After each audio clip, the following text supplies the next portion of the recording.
Hello, everybody, and welcome back to the Show Me Show podcast for episode 73. And we have week one of the NFL. So let's go ahead and get right into the NFL week one rundown. So we kick off the 2023 NFL season on hollow ground as the reigning Super Bowl champs played host to the fighting, scrapping, kneecap biting, fighting Dan Campbells. You could feel it in the air as Patrick Mahomes ended up being the only competent player for the Chiefs on offense that night, as Kelce had to sit out with a hyperextended knee, not via Dan Campbell. Not to mention Chris, my dick fell out Jones, who also decided to not play in honor of the late, great Norma Hunt. The Lions' ground game was able to get going early as we got our first glimpse of, baby, if you give it to me, I'll give it to you. I won't score the touchdown, though. David can have it, as the Lions were able to seal the deal on the ground late after Kadarius Toney and the rest of the receiving corps played Drop It Like It's Hot all night long. Lions roar into the 2023 season with a road victory as they win 21-20. Down to hot Atlanta, where Desmond Shitter looked to right the ship after a poor couple of starts last year. Only one thing stood in his way, as Bryces and that Carolina offense was firing early on, and they tied it up early at 7 apiece. But much like Bryces, the Falcons weren't looking for peace, as Tyler Algier said, "Remember me," and was able to score on the first two times on the ground the two times in the fourth quarter to give the Falcons a 14-point win at home to start the season. The Falcons get a big division win, 24-10. Next, we head over to First Energy Stadium, located in one of the boroughs just outside the heart of Cleveland. The only problem was Joe was nowhere to be seen, in what has become a tradition unlike any other. Burrow once again looked like just any other average Joe off the street in week one, as the Bungles were only able to squander a measly field goal against the Brownie the Elf-inspired defense. The Browns, on the other hand, were ready to let the dogs loose as they ran for over 200 yards on the ground in this one, including a Chubba Chubba Chubba Choo Choo who ran for over 100 yards on his own. The Cleveland Browns, opened the season with a victory, 24-3. Over to Lucas Oil Stadium, where the roof was closed for this one, a factor never to be overlooked in Indianapolis. The assault weapon himself, Anthony Richardson, AR-15, got his first start and hit for the cycle in this one, throwing a touchdown, running for a touchdown, and made his very first rookie mistake as AR-15 turned the ball over late with a chance to go on a game-winning drive. But the more things change, the more they stay the same, as Dabo Swinney's children sealed the deal late with another touchdown drive. And here on the Show Me Show podcast, we just want to say welcome back to the big leagues, Mr. Calvin Ridley. We are all betting on you to have a great year, including yourself probably. Jags win 31-21. We zip back up north to Minneapolis, where the Vikings look to get off on the right foot early in this 2023 football season as they hosted the lowly Tampa Bulls Buccaneers. A noon kickoff at home against an inferior opponent. You can't cook up a better formula for a Kirk Cousins masterclass performance. But while Todd Bowles might be a dead man walking, that Tampa defense was very much alive as they flew around the field all day long, holding Justin Jefferson and the Vikings to just 17 points. And speaking of cooking, it was the chef himself, Baker Mayfield, who showed some real flashes in the pan in this one, throwing for 2 touchdowns, which was just enough to get the job done as the Buccaneers shocked Skull Nation here in week one, 20-17. Next, we head up to the sanitation capital of the world as Vrabel's Tits look to grab a road win early on in the season against known domestic terrorist Dennis Allen and newly acquired fallen star Derek Carr. But much like NOLA, this game stunk up TVs all across our great nation and quickly became an eyesore for all viewers.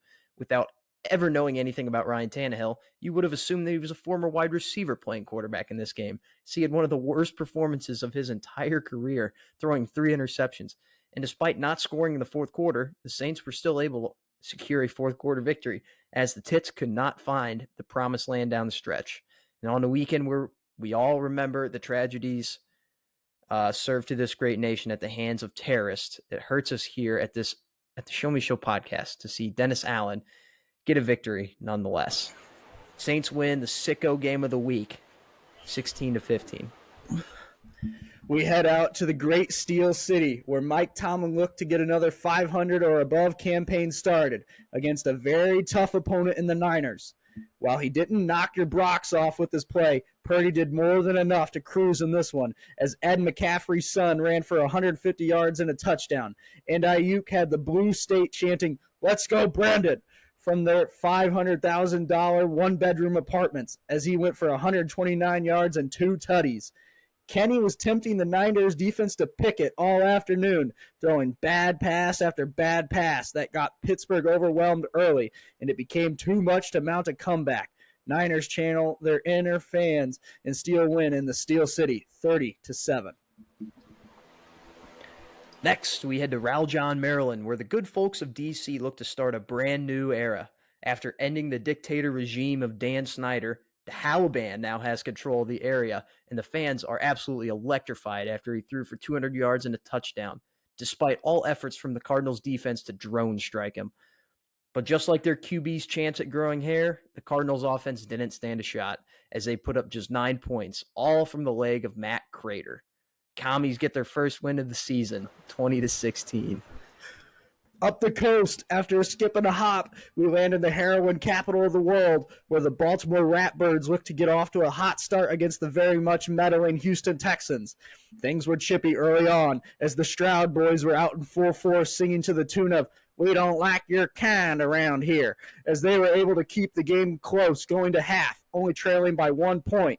But as it turns out, sometimes we do find justice in this country, as Hill punched it in on the goal line twice for John Harbaugh's squad, which was more than enough to keep the Stroud boys at bay.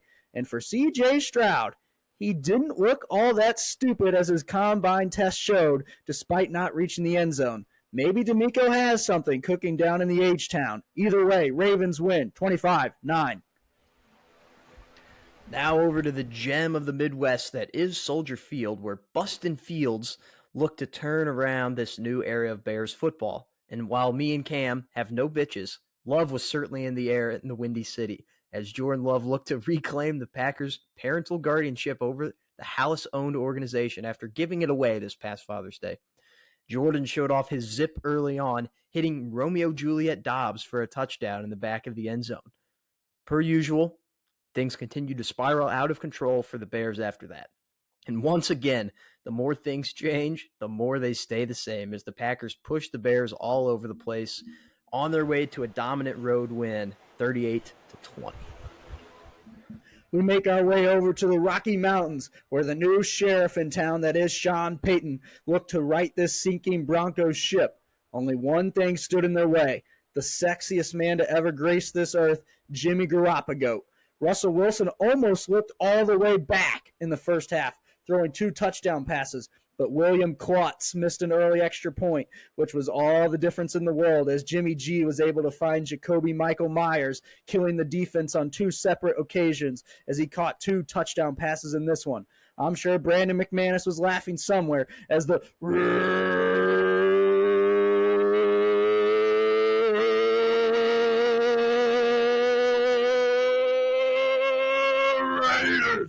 win this one by a fingernail, 17-16.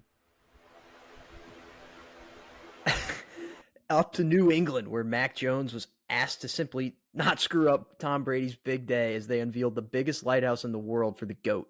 But the city of Philly had been saying "fuck England" since the dawn of this great nation, and the reigning NFC champs came out hot, as Darius Big Play Slay picked off McCorkle and took it all the way to the lighthouse.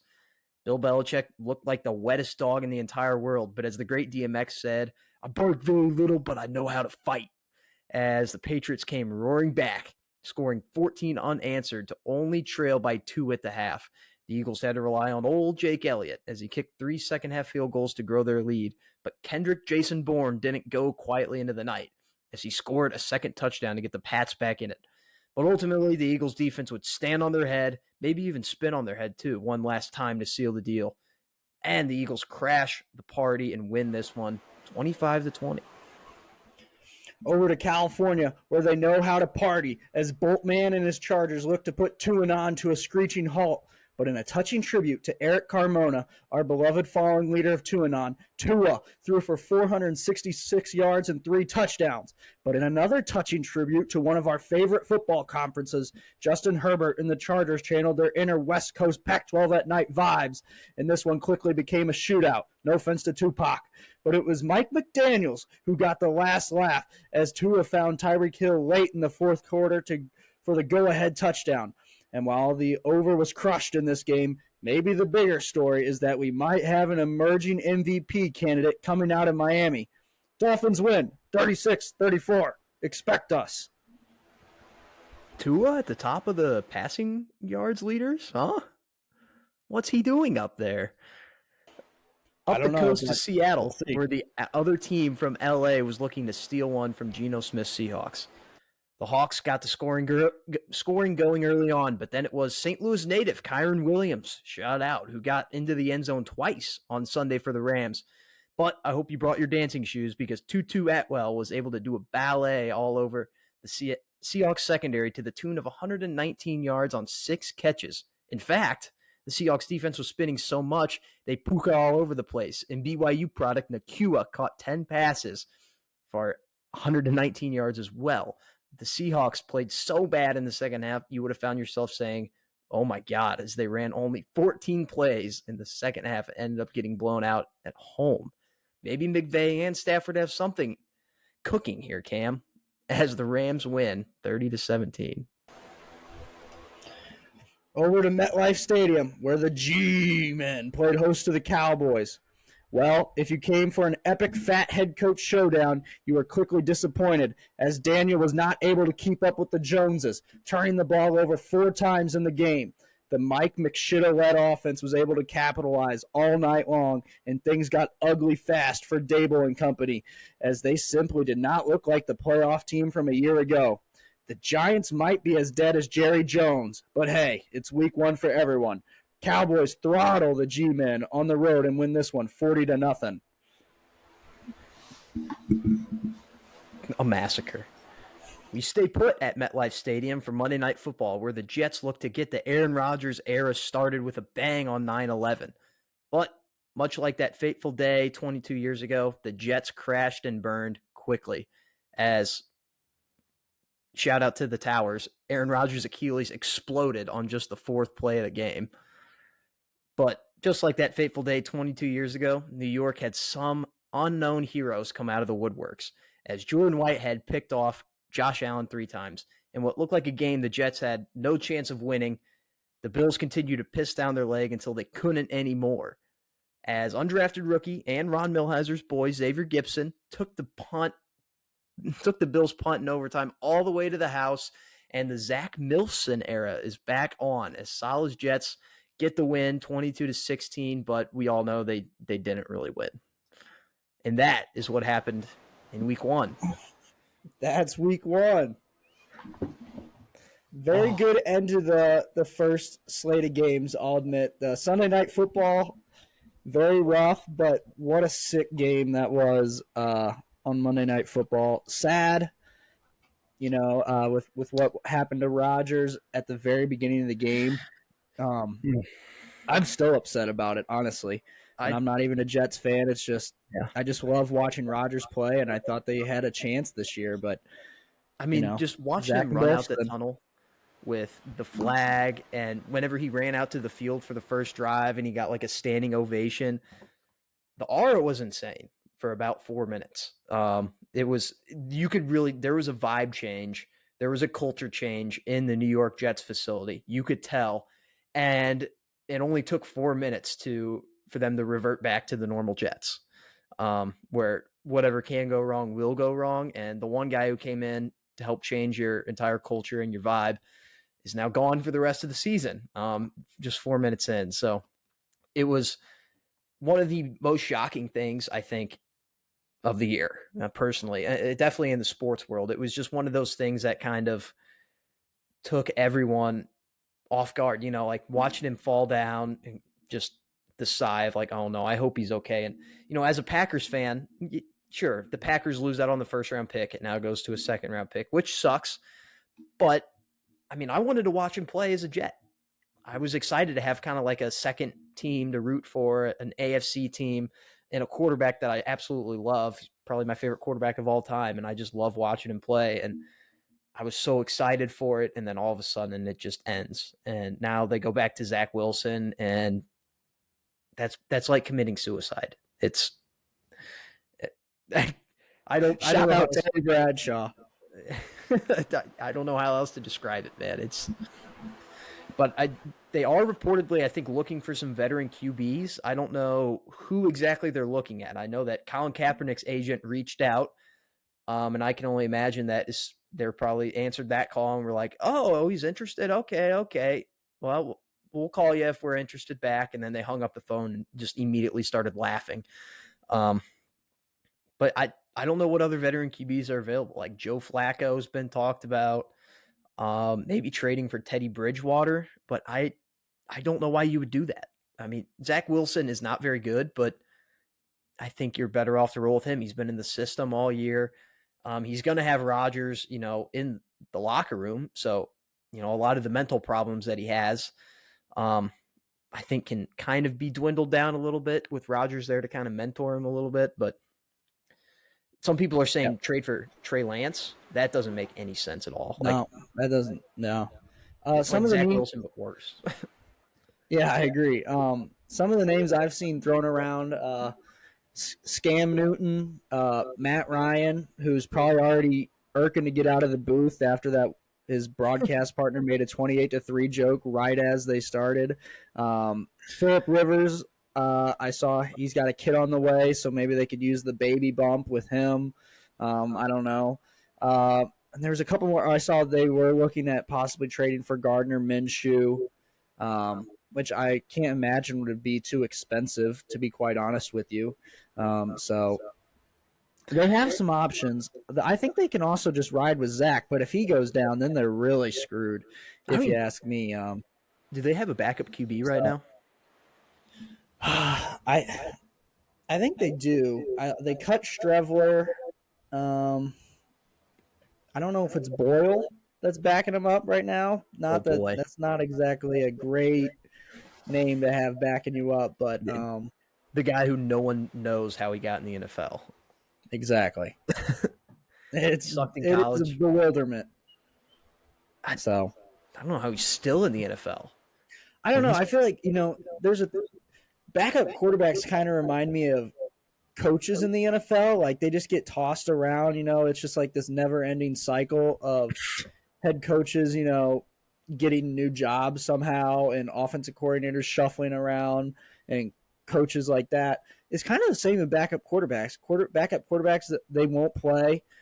They'll get in the game, they'll suck ass, and then they'll still be on a team the following year. It's pretty incredible, actually, how that system works. But, yeah, I have no idea how Boyle is still in the NFL. He's never done anything really successful. Another one that I would be all in for this, and I would instantly buy a jersey is Jameis. Jameis to the Jets would be incredible. Especially with all the primetime games that the Jets have this year. I mean, it would be something if he actually got in. So yeah, that's my top pick if they do. That might be like the only one that we've named so far that's actually an upgrade from Zach Wilson. I mean, really, and it's not like a huge upgrade either. I think it would just be minor. So I don't know if that's really worth trading for. The two that I've seen are long shots, but they would definitely be upgrades. And I think that there's a lot of circumstances that have to fall into play. The first one is Kirk Cousins. He's obviously in the last year of his deal with the Vikings. So he's a free agent after this year. Vikings had a really, really bad loss in week 1 to the Buccaneers. Shout out Baker. And they play the Eagles tonight. So it's primetime Kirk against the Eagles. It's looking like they might start off 0-2, and we get around mid-season, week 6, week 7. Maybe the Jets are hanging in. They got a tough schedule at the beginning, against Dallas, Exactly. Yeah. New England, and the Chiefs the next 3 weeks. But if they can hold on and compete with some of those teams, and they're like, hey, we really are a quarterback away, maybe we get around mid-season and the Vikings are out of it and the Jets are kind of hanging on there, but they need that piece. Kirk Cousins would be fantastic. I think he would fit that system perfectly. Just the don't do anything stupid, Kirk, and you're fine. That's where he thrives. Like if he doesn't have to be the guy, he can just do their game manage kind of like he does, play above average at quarterback. That would be exactly what they needed. That would be a very costly trade, I would imagine. And then the other one I saw, Kyler Murray. This would be interesting because This would obviously be the epic. Cardinals, it's week one. The Cardinals are already out of it. But he does have a huge contract along with him, like multiple years. So I don't know if that's what the Jets want to do because I think they're kind of just looking for someone this year, which is why I think Kirk Cousins works.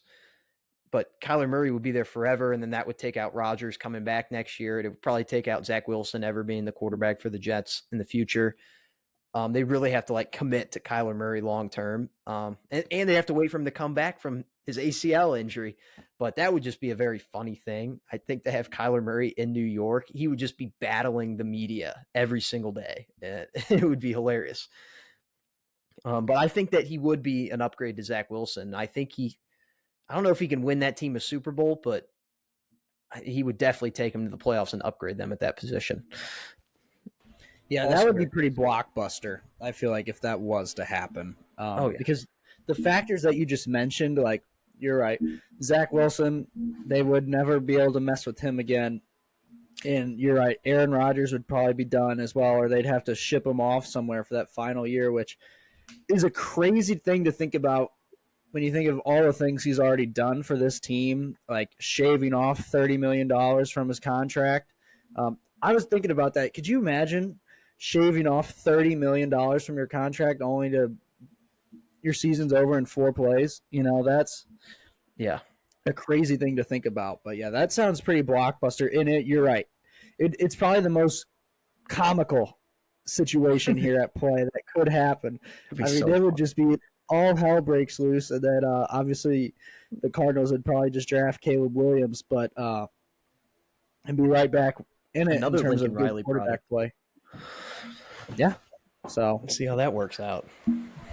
Uh, I also saw someone said that the Jets should sign Colin Kaepernick and Tim Tebow so that they please like both sides of the spectrum, and then just have them battle it out, and then that would take the media attention off of Zach Wilson so that he could just glide.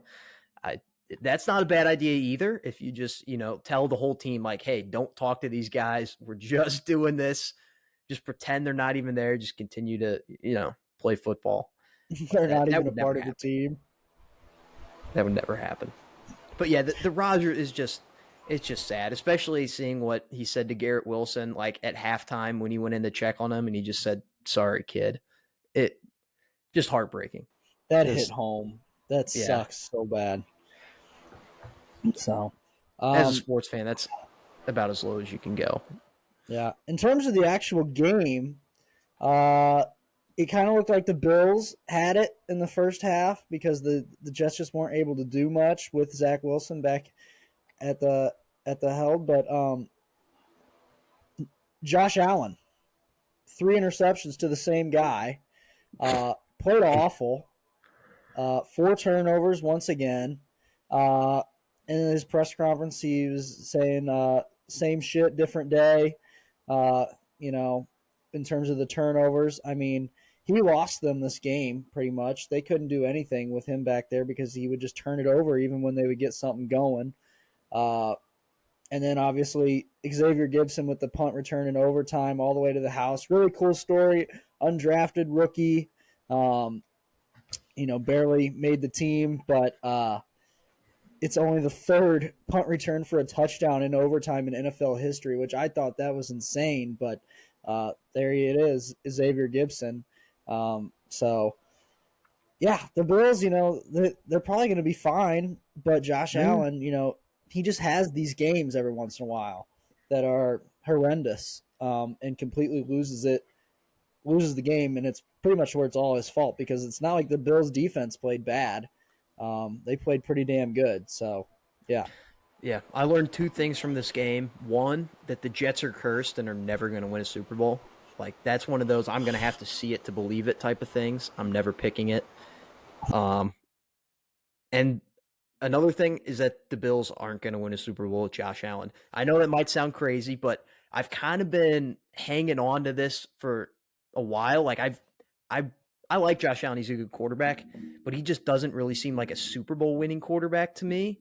But he's been so good that you can't really like truly believe in that, because it's like, well, he could. I don't think he can. I mean, I've yet to see it.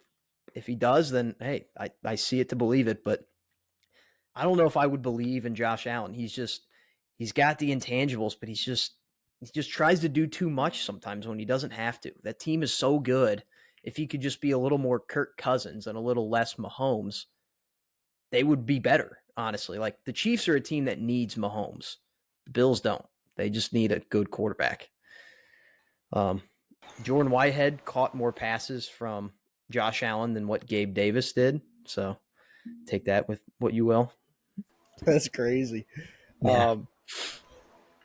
Yeah, another thing, one of the biggest meme that probably came out of all this, well, besides all the Aaron Rodgers memes from the sickos out there, but was Tom Brady has a chance to do the funniest thing, and everybody, which is just a picture of him in a Jets uniform.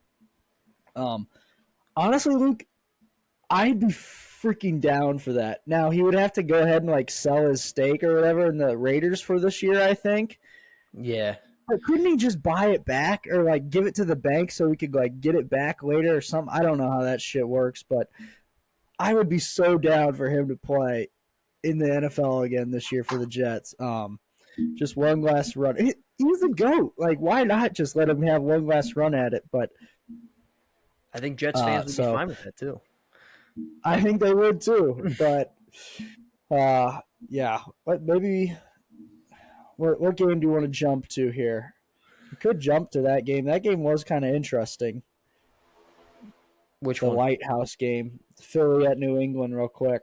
Not a whole It lot kind of went happened. exactly how I thought, but Yeah, well, I thought the Eagles were actually, their offense was pretty stagnant in the second half, which sometimes happens with them. But usually they're kind of a juggernaut. But it was a tough start for them. They were down 16-0. The Patriots were after the Mac Jones pick six, and it was pouring down rain on the Tom Brady, not Memorial Day, but where they're honoring him, his success. But yeah, the Eagles, they looked pretty rusty too, which it's week one for everybody, and it's points aren't easy to come by in the NFL, but they couldn't really do anything on offense in the second half in terms of getting across the goal line. They had to settle for field goals every time. And Luke, against a damn good defense, Mac Jones actually looked kind of good. yeah, he was I fine. think that was the biggest takeaway from this game. He actually looked good in this game outside of the first quarter when it was pouring down rain.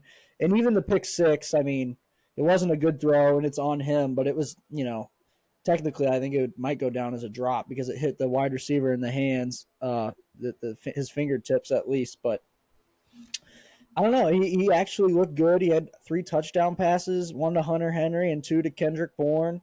And the offense looked like it could actually move the ball in the second half. So, or late in the first half and early second half. But obviously the Eagles defense was too much. But I don't know. It kind of changes my perspective on the AFC East a little bit. It's like if I had to re-rank the AFC East right now, I think I'd still have the Patriots last, but I think I have the Bills and Patriots kind of sitting there at the bottom, because Whoa. Mac Jones looked good and the Bills got to figure out their shit. Now, I know we just said that the Bills are probably going to be fine, but it's hard to say, and the Dolphins looked – the Dolphins' defense not great by any stretch, but Tua. So, Yeah. And I know we talked about it last week in the preview, but that Bills 10.5, we were wondering why it was only 10.5, and it makes you wonder.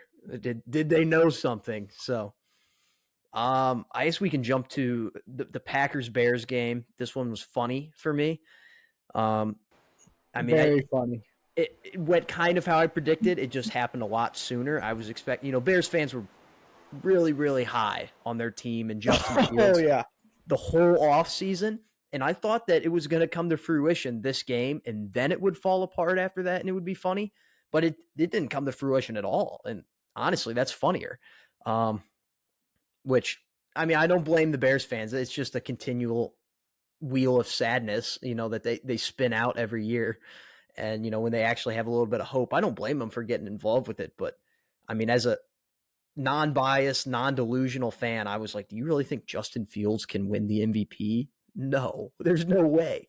You really think the Bears can win the division? No, there's no way. So it was very funny to see, every one of them be humbled and Jordan Love looked good. So, hey, we got a few more weeks. I'm starting him in fantasy this week. Hopefully that will pan out well.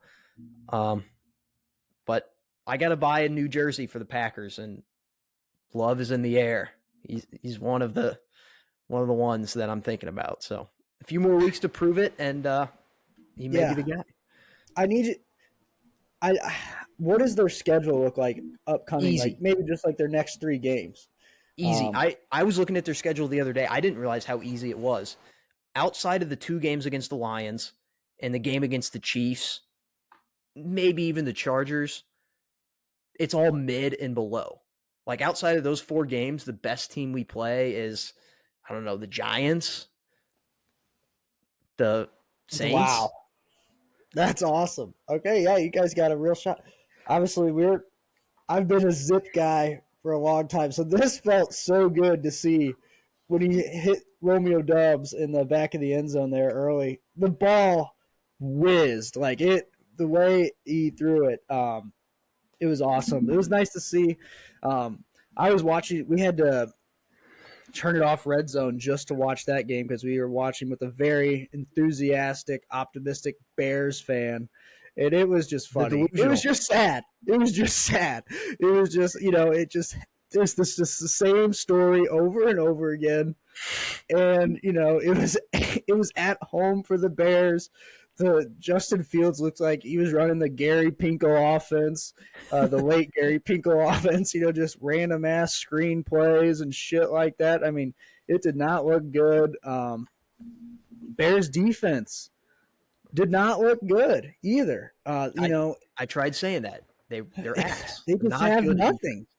What do they have? I mean, DJ Moore, he was kind of I'm not going to say he was getting completely locked up, but he wasn't exactly getting open either. It was going against Jair. Yeah, which is a tough task. Don't get me wrong, but yeah, I don't know. Like we said in the rundown, the more things change, the more they stay the same, And I've told every single time I talk to a Packers fan that has doubt about Jordan Love, I just want to remind them there's a reason why they've only had 2 starting quarterbacks since 1992, and now this is the 3rd this past Sunday to start on opening weekend because they know quarterbacks. They know quarterbacks. They know how to develop quarterbacks.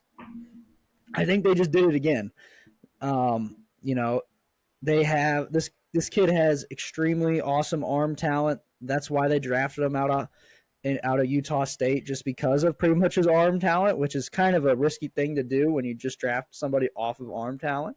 But it pays off every once in a while, especially when you let them sit behind one of the greatest ever. So here you go, Packers fans. I think you guys might be just fine at the quarterback position. And I can't even imagine. That's got to feel so comforting, too, especially when you go from 2 Hall of Famers and you're like, oh, gosh, what's it going to be like? What's it going to be like? And then it's just more success. Obviously, he's got to continue to build on it, but I don't know. It looked good. It looked good. I'm not drinking that Kool-Aid yet. I'm still hesitant because I've seen the worst of Jordan Love. But it was very confident to see how good of a game he had. And he didn't try, he did his job. He didn't try to do too much. He's just trying to win the game. And I love that. I love that. But yeah, it was very, very confident to see that. And very excited for the rest of the year because we have an easy schedule. But we're kind of like the Dodgers of football, I guess. Like just continuously really, really good, dominating your division. But then you can't win in the postseason, except on occasion. Yeah, It, that's true. That's actually a good comparison. Except the Yeah. Dodgers always have like literally the best players ever. Can't Rogers, really do that. Yeah, I know, but they have the Dodgers. I feel like they have like 5 of the best players ever every single year, which Freeman, is Betts, crazy. Kershaw. Yeah. So can't really do that in the NFL, but yeah, that was nice to see. It was very comical. Kind of just what we expected, really. Let's see here. Oh yeah. You already pronounced the Cardinals that their season's over. Taliban. I'll be honest, Luke. I was a little shocked at how well they came out of the gate. Like the Cardinals, they actually looked competent coming out, which maybe Gannon isn't as awful as we were expecting, because the defense was, as we said in the rundown, they were just looking to take quarterbacks' heads off because they know they have nothing to play for, literally nothing. They know that they're tanking, so they're like, well, might as well just hurt good quarterbacks, hurt quarterbacks this year. So The Gremlins. and they did just that. They tried to take Sam Howell out of the game early on a very dirty hit on the sideline, and then they did it again later. But yeah, the Commanders, Luke. I mean, 1-0. Not a great showing. Not a great showing. Not exactly NFC champions kind of showing, if you will. But it was awesome for me to see Sam Howell, 200 yards, touchdown pass, the game-winning rushing touchdown. Also had a really, really bad fumble that the Cardinals returned for a touchdown, and a really, really silly interception. But Zaven Collins get their first win. Yeah, he had both of those plays. So yeah, but yeah, you just got to be happy for the Commander fans. New era. Got rid of the dictator that was Dan Snyder. And yeah, as you said, the Howl Band is now in control of that area. So we'll see how that goes. All right, I think I'm good. I know that we mentioned the shootout in Miami, but I don't know if there's much more we need to talk about other than one thing I want to talk about in that game is how did Tyreek Hill get faster? I don't get that. He looked faster, and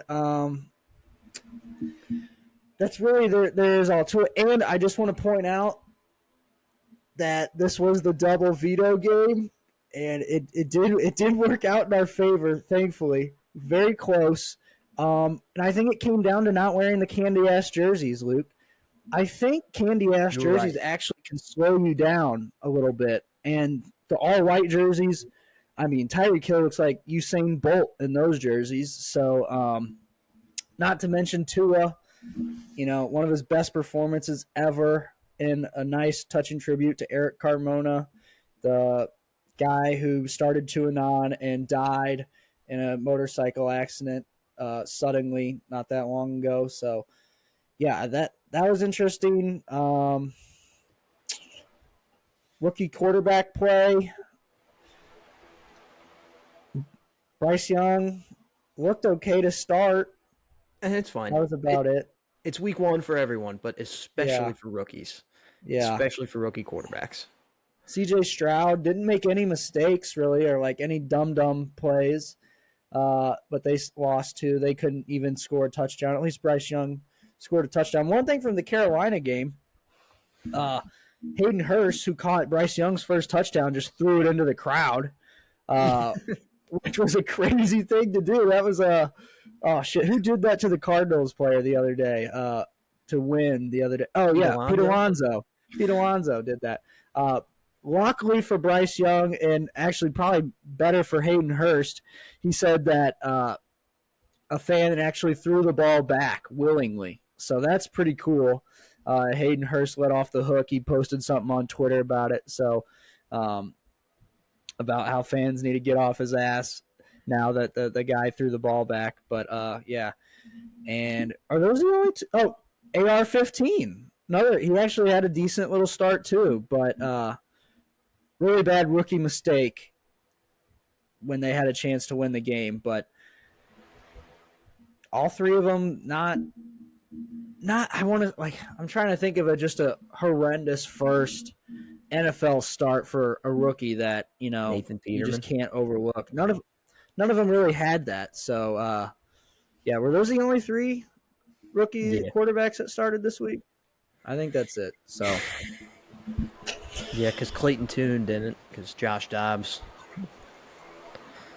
started. yeah, Tough scene. It's I guess bad. one thing that we should talk about is, and then we can move on here, is that the Chiefs, They're fine.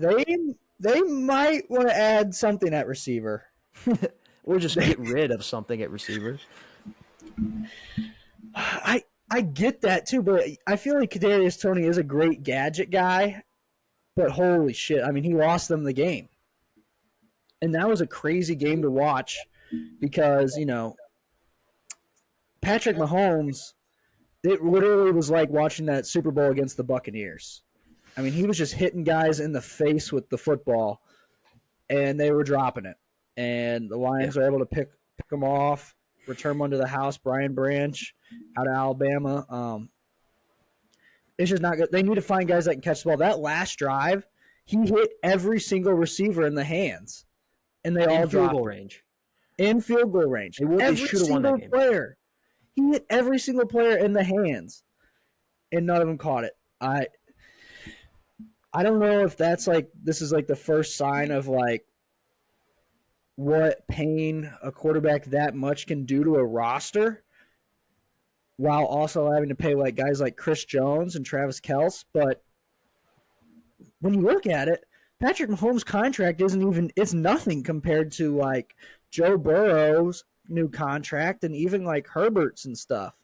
Because he did his contract first, so everybody else just builds off of that. I don't know. I know they probably are going to be fine because they have Mahomes, but I'm just saying like to be good again, they need Kelce to come back and be dominant, and they probably need to add somebody. Mike Evans. That would be electric. I would be down for that. So Yeah, you want to talk some college football before we get to the fantasy corner and stuff? Yeah, sounds good. There's been some cool stuff happening in college football that we Lots of obviously cool haven't had to stuff. talk to because we had our NFL preview last week. All NFL. Mizzou is 2-0. I guess that's good. I mean, we should be. We were favored by multiple touchdowns in both games. So the most recent game against Middle Tennessee was rough. It was way closer than what it probably should have been, but you get the win and you focus on a ranked opponent next week. I guess that's all you can do. Once again, the offense is a huge problem. They don't know how to move the ball. I don't know if it's the play calling. I don't know if it's the offensive line. I don't know if it's the quarterback. But whatever it is bad. And it sucks to watch. But the defense is there's some holes right now. I was expecting them to be a little more locked down than what they are, but maybe they're settling in too. But the offense is a huge problem. I don't know what needs to change. I thought maybe because Drinkwitz gave over the play calling duties to Kellen Moore's brother Kirby. I don't know what needs to happen, but something does. Yeah, I just you know what? Right before we got on the show, me and my dad were talking about this for about 20 minutes, just about Mizzou football and where it's at right now, and how pretty much the whole city of St. Louis seems like really riding Drink's ass right now, hard, riding this whole football team very hard, and that's just because they have a lot of high expectations this year. But yeah, you're right. I do think the defense is fine. I think one thing you need to point out with the defense, you said that there might be some holes. One, when you're on defense the whole time, the whole game, shit's going to happen. I mean, they're going to score eventually because the offense just keeps giving it right back. Not via turnovers, but, just punting all the time, punting on 4th and 1 and stuff, saying that's always the right call when you're winning, which – honestly, sometimes I think, yeah, that's true, but sometimes you also need to just grow a pair against a Conference USA team. But that's one thing to point out. And but the offensive struggles. You said you don't really know if it's the O-line, the quarterback, the play calling. And while I think it's a mix of both, these first 2 games, though, a lot of it has, if you ask me, is going to fall on the offensive line. They are struggling to get stuff done. They're struggling to push guys around. They're opening some holes. They're not very good in pass protection yet. And so, of course, to the naked eye, it just seems like everybody blames Brady Cook. Well, he doesn't always have the most time to throw, if you ask me. And you actually have to give some props to Mid-Tennessee State secondary. They were kind of locking some guys down.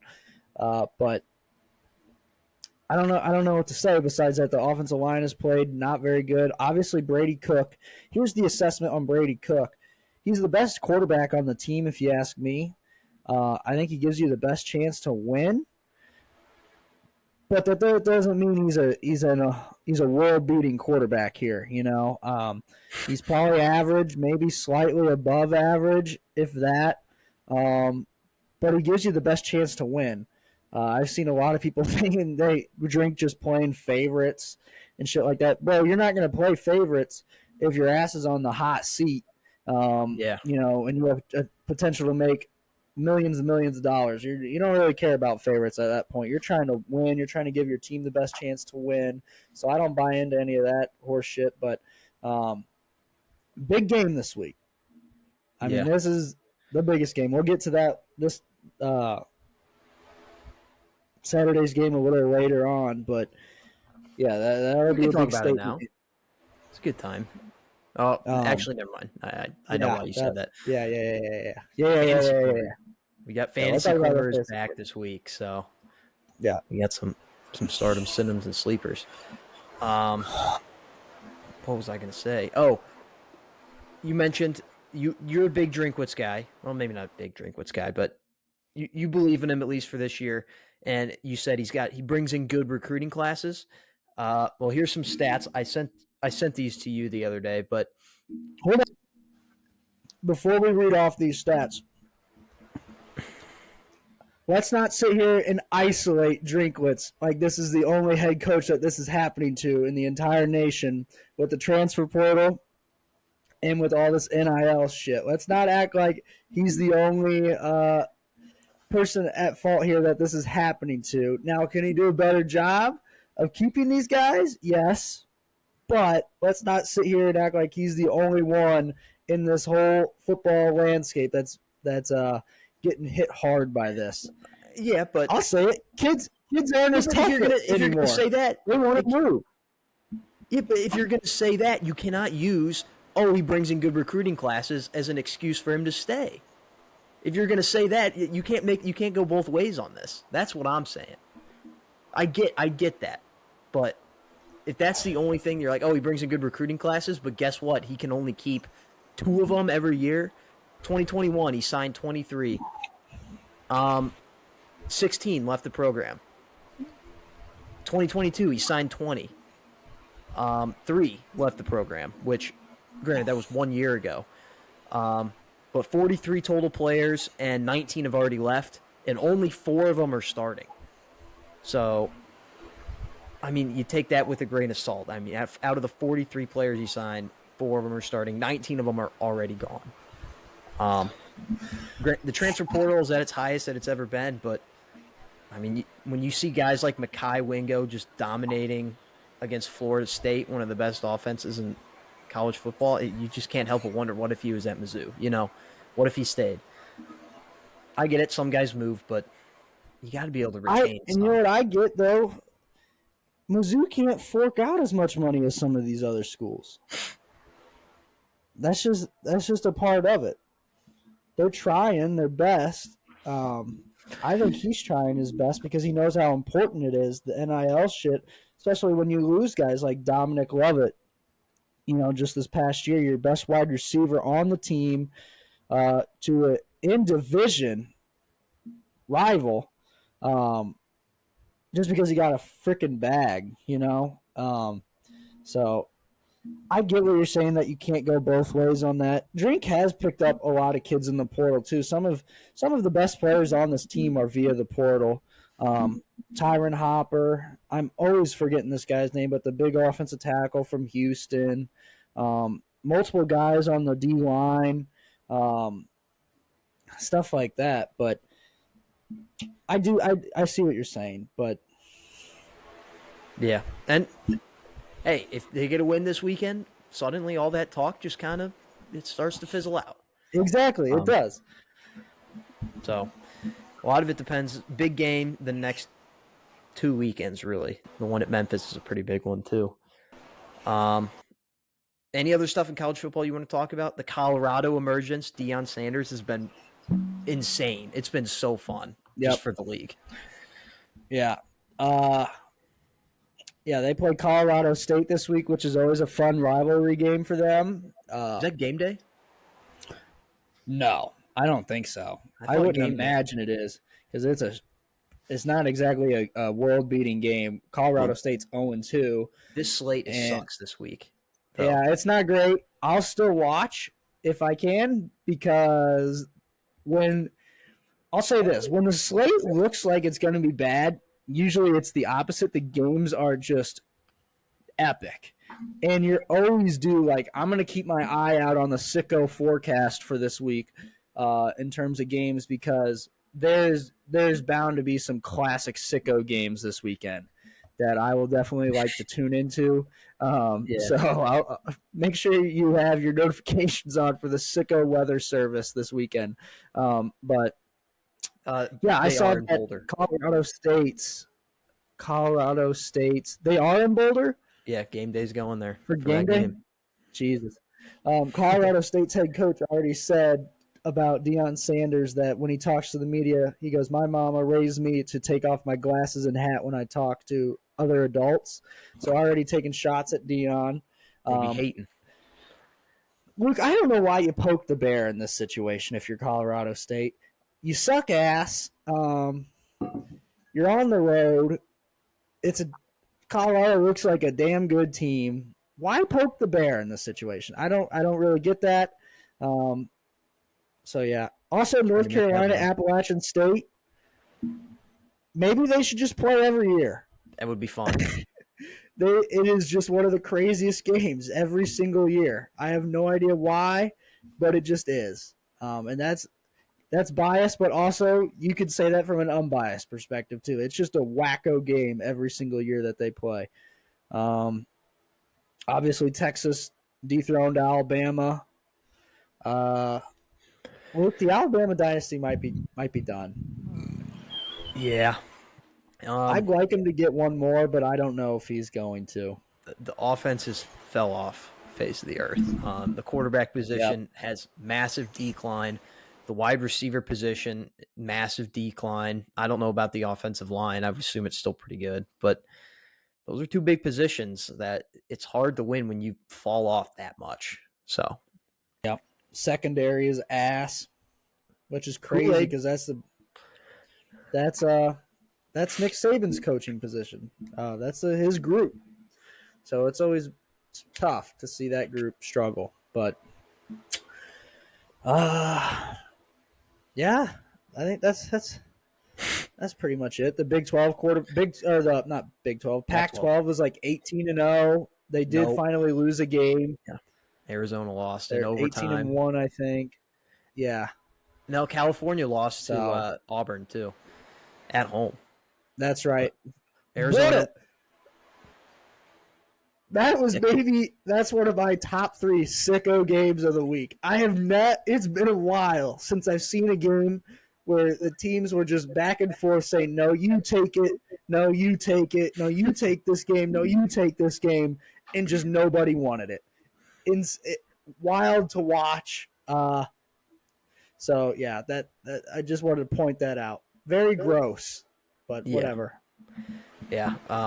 But yeah, that was another loss. Arizona went into Mississippi State, sent it to overtime. Couldn't come up with the score in overtime to even them, but great showing from them. I'm proud. So that's college football. Perfect. You want to get to Fantasy Corner? So the Sounds Fantasy good. Corner is back. We're probably going to be doing this every week. We didn't send out a graphic this week on Twitter. We'll get on that, though. Questions. We'll get on that. Yeah. Next week, fan questions for the show. It can be anything fantasy related or just, life related. I think one time we had someone ask us how to resolve the Russian-Ukraine conflict, and we just said a one-on-one Putin versus Zelensky fight to the death. So, it could be whatever. But for this week, we just have our personal stardom, sit-em, and sleeper, and that's it. That's all the Fantasy Corner is. I forget. We had a system last year. I forget who went first, though. Couldn't remember. I don't remember this. I'm going to say that you go first because yours are written above mine. I think that's the system play. Okay. Fair enough. My stardom is Trump. And not for the reasons you think, because he's obviously under a lot of scrutiny. But his mugshot did come out, and that was very funny to see. Donald Trump, who's been like the ultimate meme for the last half decade, and then he gets the mugshot. It's like the ultimate meme. That's going on T-shirts. It's going to sell a bunch. I know Trump is even embracing it and like putting it out as part of his political campaign. But he went to the Iowa State game this weekend, another sicko matchup, and he got a lot of fans came out to say hi to him.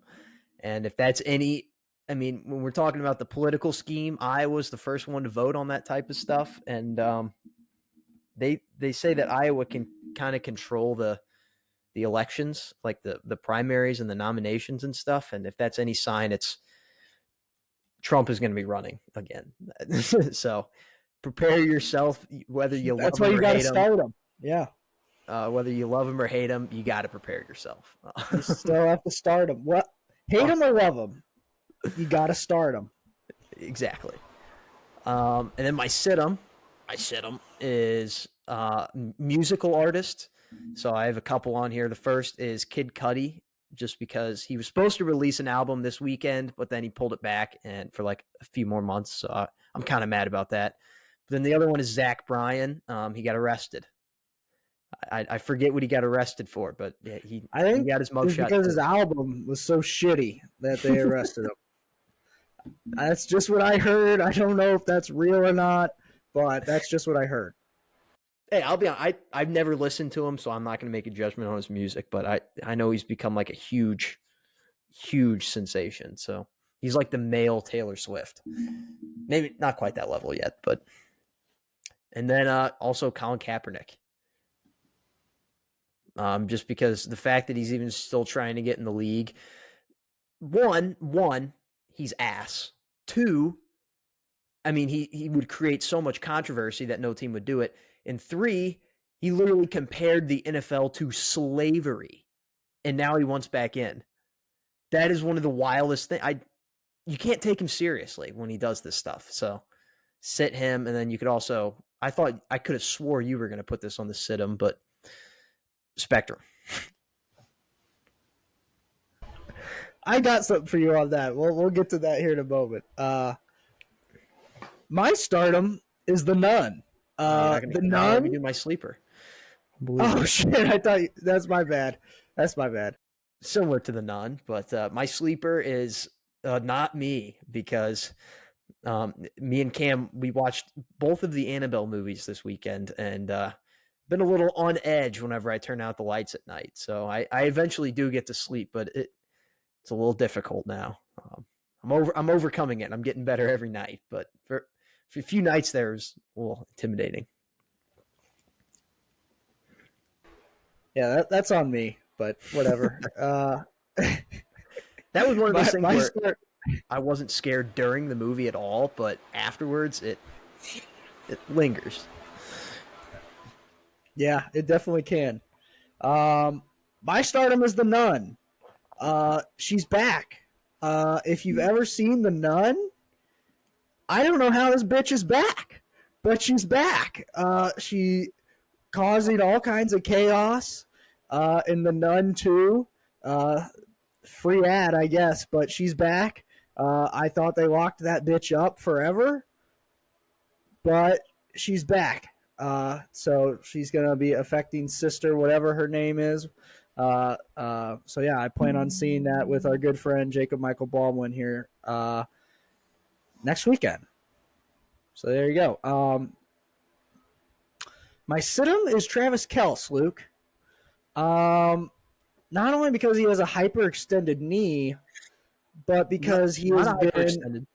Isn't it a deep bone bruise? No, that's Anthony Richardson, I think. Oh, never mind. But the first report of Kelce was that he had a hyperextended knee in practice the Tuesday before their Thursday night game. And so not only am I sitting him for that, but he has also is kind of gone public here lately that him and Taylor Swift are quietly hanging out, whatever that means. Talking. But this is not great if you're a Chiefs fan in terms of if you know anything about Taylor Swift's music and what happens to the guys in those relationships. So that's why I'm sitting Travis Kelce here. I think this might affect his play. So I'm going to sit him based off his relationship with Taylor Swift. In fact, I would actually put that over his hyperextended knee in terms of what's going to cause the most trouble going forward for the Chiefs and Travis Kelce's success this season. And then we already talked a lot about this, but my sleeper is Mizzou. Big game boomer predicted that Mizzou is going to beat K-State this weekend, and I'm going to ride with them. Fuck it, we ride. So it's 11 a.m. kickoff against K-State. If they win, Luke, I bet they rush the field. You gonna be there? I'll be there. Nonchalantly, I'll be there. So I'll be cheering on the boys. I think the only way they can win this game is if the final score is like 23 to 17 with a touchdown from the defense. Yeah. So, yeah, not the best odds, but the thing is K-State hasn't played a defense like Mizzou's in a little bit, probably since the Alabama game, really. So Mizzou has a real chance to get revenge after their disaster and the Little Apple last year. So, yeah, that's my sleeper. They haven't played a defense like that since 3 games ago. Hey, yeah, that was a long time ago. You said something about getting the Spectrum later. What you talking about, like next week or? So I wouldn't say this is my stardom, but I would say that Ron's stardom is Spectrum. So Ron, my father, 30-year-long customer with Charter. The marriage fell through. And Ron dropped Spectrum after 30 years, or Charter after 30 years. Went to FUBU for the weekend to get the games. Was thinking about signing a contract long-term with FUBO. Those negotiations have halted. Ron then started negotiations with DirecTV Stream. Apparently those negotiations fell on deaf ears as well. And Ron has completed negotiations on a short-term deal with Spectrum Stream. So Spectrum is #back, I guess, after re-upping FUBO? I thought he was ESPN channels. Yeah, I thought he was in on FUBO too, but there was a problem with FUBO in terms of how many TVs could have it on at one time. and Ron got tired of that shit pretty fast, so dropped Fubo because he didn't want to pay like 12 extra bucks a month or something for extra TV. So his stardom would probably be Charter Spectrum, and his situm would probably be Spectrum. Charter's doing that one Thanos meme where it's like you couldn't live with your own failure, so where did that bring back to me? It's kind of Back to me, Zach Wilson, yeah. Well, Charter it Spectrum. wouldn't. We wouldn't have been back to them if they didn't re-up the ESPN channels, but they must have reached a deal with Disney. So But yeah, that was a big thing for a while. I think you were calling them ISIS whenever they cut ESPN. Worse than ISIS. What they did was unforgivable.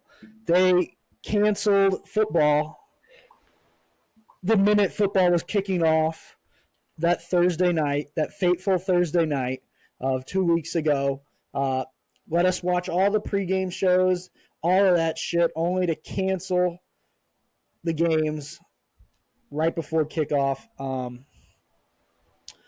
That's a terrorist group, Luke. I mean, what they did to this great nation is something that you can't take back. The amount of people that missed those games, you can't get that back for them. So yeah, I would consider them a terrorist group, a hate group, whatever you want to call it. They're trying to mend their wounds, but I don't know. You just can't really fix what they already broke. So yeah. Al Qaeda, ISIS, Charter. The big three. So Damn. Strong words there. We're getting kind of long here, so you want to run through the week 2 slate here, give our pick'ems. Probably not linger on this too much here, just because we're already over an hour. I think it's my week to pick, right? Yes, sir. Okay, and then are we still doing the 4 vetoes, 2 reverse, or we going back to the normal route of 2 vetoes and then I get 1 reverse veto? I think we go back to normal since it's not week 1 for everybody anymore. Well, I mean, week 1 didn't do great. We went 6-10, so I guess I think our only losing week last year was week 1 too. So it is what it is. When this comes out, the Thursday night game will be over, so this could be funny. But I think we have Philadelphia going in this one, and I know you you said it's Minnesota at Philadelphia. I could have swore it was at Minnesota though. It literally says on the graphic right here, Minnesota at Philadelphia. Maybe I'm tripping, but yeah, definitely Philadelphia. Primetime Kirk. It's enough. That's enough to know Philadelphia. Green Bay at Atlanta. A little difficult game here for Green Bay. This is playing Atlanta is probably in the top half of difficult games for Green Bay's schedule, if that tells you anything about the schedule. I'm going Green Bay. I was impressed what I saw last weekend. Me too. I was very impressed as well. So I'm no conflict for me here. All right. Raiders at the Bills. This is the Bills. This is a get right game for the Bills. They need this. It's back at home, back in New York. Back in New York. They're finally back in their home state after a road trip to New Jersey. I think this is a get right game. I would be shocked if you veto that. Baltimore at Cincinnati. I'm thinking about it. Come on. Baltimore at Cincinnati. I don't know what to do with this game. I want to pick Cincinnati because I think they're a better team. Both these teams kind of underperformed week 1. Cincinnati definitely underperformed. I'm going to go Cincinnati because they're at home. Even though I'm hesitant with that. Joe Burrow is still warming up. He's still in the preseason. Yeah. Oh, it's tough to pick Cincinnati when they didn't even score a touchdown. T. Higgins got no catches. Baltimore still looked competent. Yeah. I don't know. That's a game I wouldn't be shocked if it went either way, though. Yeah. Seattle at Detroit. I'm big on Seattle this year. I picked them ahead to finish ahead of the 49ers, but Detroit just beat Kansas City. They're coming home Yes, sir. to Michigan. You have to pick Detroit. The Chargers at the Tits. Now that my take of the Chargers being undefeated, the last undefeated team is over, just that quickly, Long-lasting take, but yeah. I think that I'm going to go with the Tits. They got to get a win here in Tennessee. Actually, you know what? I cannot pick Ryan Tannehill after that game. Give me the Chargers. That was about a veto. That was about to be my first veto. If they announce that Malik Willis or Will Levis is the starter, I'm switching to them. But I don't think they will, and I can't pick Ryan Tannehill. The Bears at the Buccaneers. Oh my God, this is a sicko game. This might be the sicko game of the week. I was thinking about that earlier. Actually, there's 2 games later that we'll get to. That's pretty sicko. Oh my God. But this is a sicko game of the week. I don't know if it gets the label or not. I'm going Tampa. I got to ride with my boy Baker. At home. The Bears offense is going to go against a tough Bucs defense. Yeah. They were flying around last week, that's for sure. Devin White and Levante David look. They don't age. I have no idea how Levante David is still this good. So I think that's a fine pick. Baker Mayfield 2-0. Hopefully. Holy shit. Next game, Kansas City at Jacksonville. Are you strong opinions on this, Cam? Ooh. Chris Jones will be back. Yeah, Kansas City. They got to win. They can't start 0-2, man. I think they do, though. Are you vetoing? No, but I'm trying to convince you here. The Chiefs haven't added anybody on offense, Luke. Maybe Kelce. He's not coming back this week. They scored 20 I don't think points. so. That's not bad. I'm going Kansas City. Okay. Another potential sicko game of the week: the Colts at the Texans. Give me the Texans. Where is that game at? Houston. It's in Houston.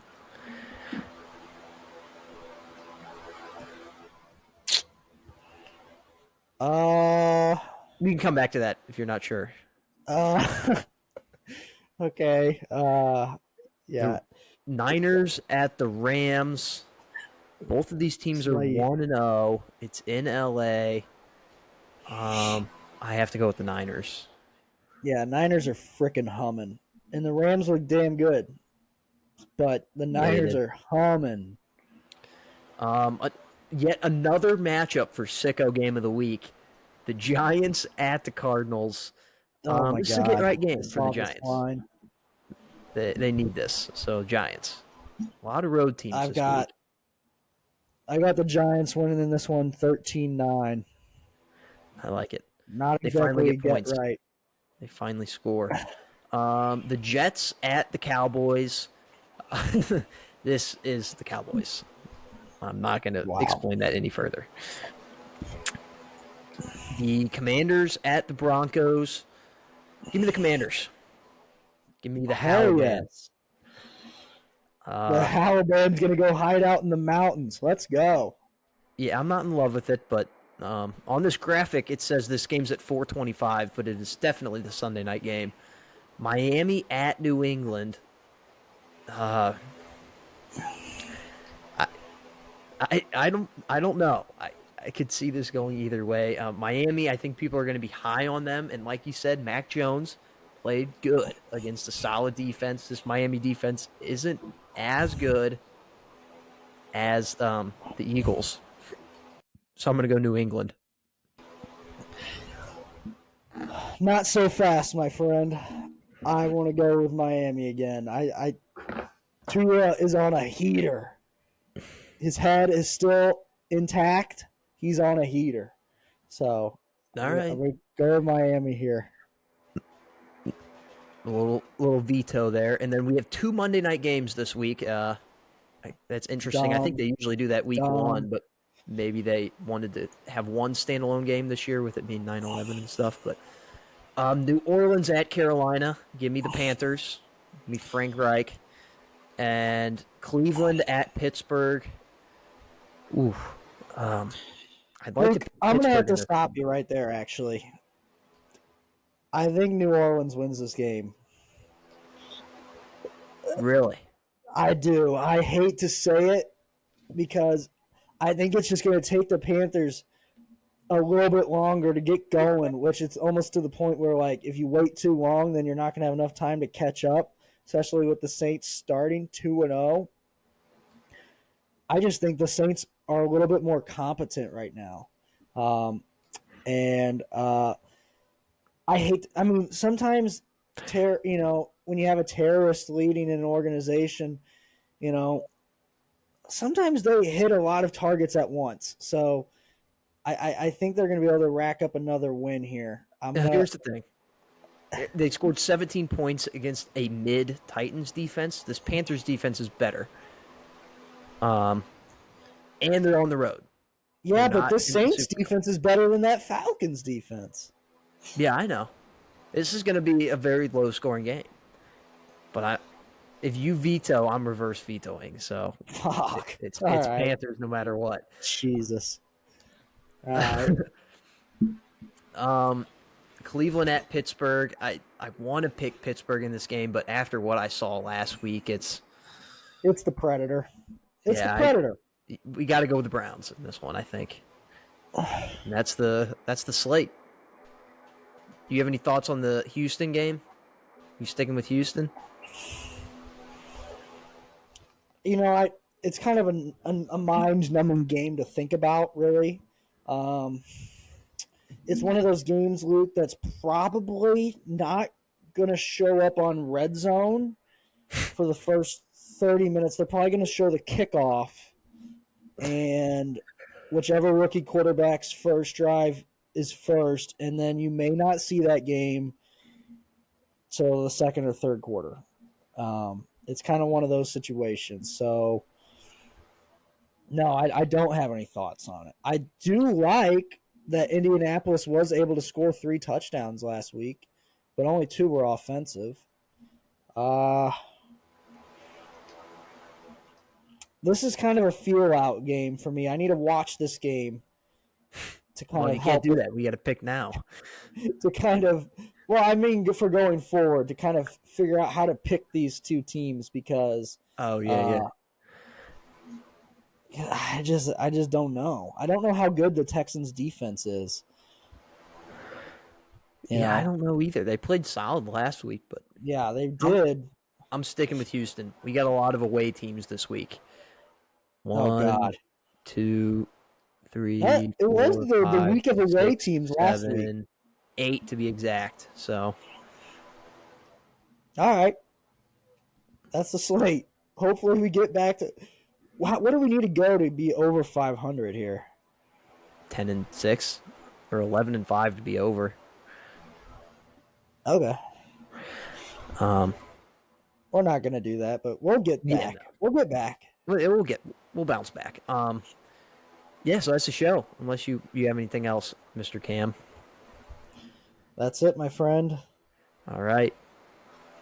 That is episode 73, the first week of NFL. Everyone enjoyed another great week of football. Maybe a little mid-slate in the college football landscape, but enjoy the Mizzou game if you're watching that, and see you guys next week.